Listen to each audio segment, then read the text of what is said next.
Ku ntandikwa y'omwaka oguwedde omuwala ono gwe tutagenda kwogera bimukwatako yadde okulaga enfaanana ye yakizuula nga ddala obwavu obwali bumulumira e Uganda bwali tebusiiwa nga bukambagga. Mukwano gw'effanfe yamuwa ku magezi okugenda emitala w'amayanja nga bannayuganda abalala naye yeenogere ku musimbi. Mukwano gwa Mupeeka naye yali mu nteekateeka ezigenda era waayita mbale n'ayolekera olwo ne mwana muwala ekinyegenyege ne kimukwata. Kigambibwa nti munne yamuwa ennamba y'omukyala amanyiddwa nga Ennaku Y'EKYEYO eyamuyunga kuba amutwala. Nimugamba Gloria yampadde ennamba yo njogere naawe kuba njagala genda abweru. Nimugamba bye nali siina nimugamba sina ssente ate kyasina nandaga muntu. Nangamba tefaayo ogenda bifuna. Nga boogedde bye baayogera omukyala Ennaku Y'EKYEYO kigambibwa nti yamusaba emitwalo 30 wabula ne bakkaanya emitwalo 15. Ono yamugaana okugula engoye nnyingi era yagulayo akasawo katono n'olugoye lumu. Akabuga k'e Kyengera mu disitulikiti y'e Wakiso buli kimu we kitandikira. Ennaku Y'EKYEYO yalagirira omuwala ono okugendayo asinkana omusajja ayitibwa Emmanuel Ssekayuba. Nangamba aviiramu ku Equity ne mukubira ne mugamba nvuddemu. Nangamba lindamu kati nampeereza ennamba ya agent mwami Emma. Kati oyo mwami ne mukubira ne mugamba ndi wano ku Equity nangamba afuna wa boda omumpe namumpa ne mumuwa namulagirira ne ngenda. Ono atubuulidde nti si kyangu okuyingira amaka ga Ssekayuba agasangibwa ku kyalo Nabaziza nga tomanyiddwa gy'ova. Bw'oba okyali ku gate kasita otuuka booti bakubuuza ne akusindise bw'abeera Miss Jane ng'oyingira. Kati natuuka munda nasangamu abawala baali bangiko twali banga 2 nga n'abamu bagamba baakasimbula abamu bagamba bagenda simbula nkya. Okukakasa bino naffe tubitaddemu engatto okwolekerayo.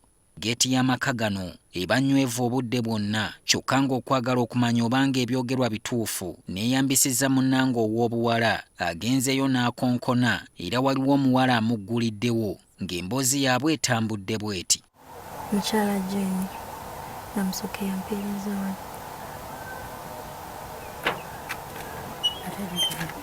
Badde njagala ngende mbikime ndeete ne ssente zisigadde kwangambye waliwo ssente ze nnina okuleeta then nkole ki nkomewo. Biyeyimaze birimu.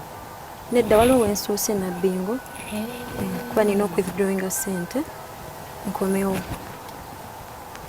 Munanzikiriza okukomawo nja kumanga ssaawa 2. Ojja kutuuka okonkona. Kale neyanziza. Omuwala ono atunyumirizza nti newankubadde teyalina kiwandiiko kyonna Ssekayuba yasobola okubimufunira byonna wabula nga n'amannya ge gakyusiddwa okuva mu g'Ekinyankole okudda mu g'Ekiganda. Ennyonyi eyabatuusa mu Oman baagirinyira mu ggwanga lya Kenya ng'ennaku z'omwezi 2 ogw'omukaaga 2018. Kati tutuuka ku airport y'e Kenya. Awo nga babawa ndagagundi babawa passport zammwe. Naye nga ekiri mu passport amanya gange amatuufu si ge gali mu passport. Ku lunaku lwennyini lwatuuka lwe yakimanya nti eyamwalula esiridde. Saa zaali ziwere 2 awo. Musajja najja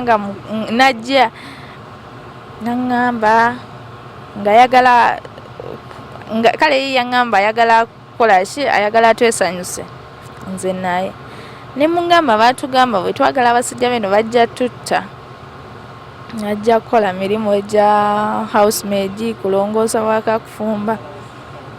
Nambuuza ekitegeeza tebabagamba bye mujja kukola ne mungamba nedda batugamba ekyo. Ayomba nnyo nayagezaako nayagala okunnemerako okunkata nenwana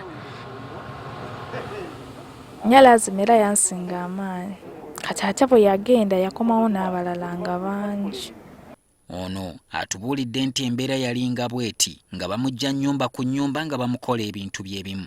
Nga bakujja ku nnyumba eno ne bakutwala mu nnyumba endala ne bakujja mu ne bakutwala mu ndala naye nga zonna mu nnyumba z'olagamu tewali kikyuka kisigala kyekyo kyekimu.